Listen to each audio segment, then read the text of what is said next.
Nous allons à présent à Touba où nous allons retrouver notre correspondant permanent sur place, Pape Saer Mbaye, qui va nous faire découvrir les nouveautés, les dernières nouvelles liées aux préparatifs de ce grand événement religieux qui aura lieu ce 2 août à Touba, bien sûr. Il s'agit du Grand Magal de Touba. Pape Saer Mbaye, bonsoir et quelles sont les nouvelles du jour?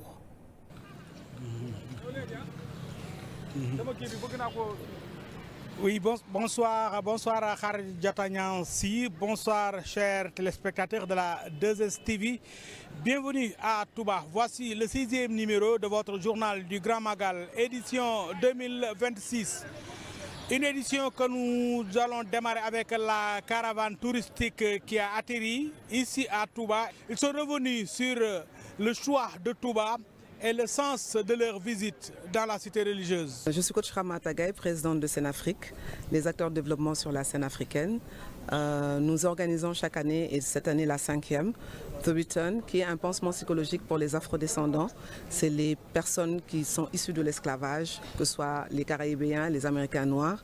On est là aujourd'hui à Touba, comme chaque année, pour les blessings que le calife donne aux afrodescendants après avoir fermé hier la porte du non-retour de la maison des esclaves à Gorée, qui, dans le pansement psychologique du vent émotionnel, veut dire au revoir à toute leur douleur, un nouveau retour.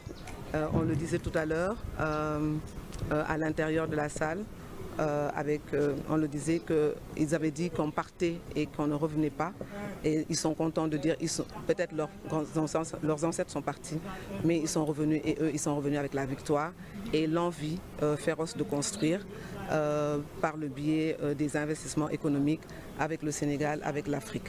Donc, et Touba représente un islam plutôt économique qui prône le travail, et c'est ce qu'ils apportent aussi. Nous sommes à une semaine du Grand Magal de Touba, édition 2026. Les populations de Touba sont déjà prêtes pour accueillir leurs hôtes. Modou Mbaye Ndiaye, le président départemental des communicateurs traditionnels, revient ici sur les recommandations faites pour un bon accueil et l'hébergement des hôtes durant le Magal. Modou Mbaye Ndiaye, que nous écoutons. gan nag ku koy dalal dañu wax ne fi ñuy dalal gan ab saagam xaju fa kanam la ndax di dalal gan ubbi woo sa kanam gan bi. Pour bien accueillir un hôte, tout commence par le sourire et la qualité de l'accueil. Il faut également préparer la maison en la nettoyant soigneusement et en veillant à ce que tout soit en ordre, notamment la cuisine et les toilettes. Ces dernières doivent être propres et disposées d'eau, car certains visiteurs, par pudeur, n'oseront pas se plaindre si ce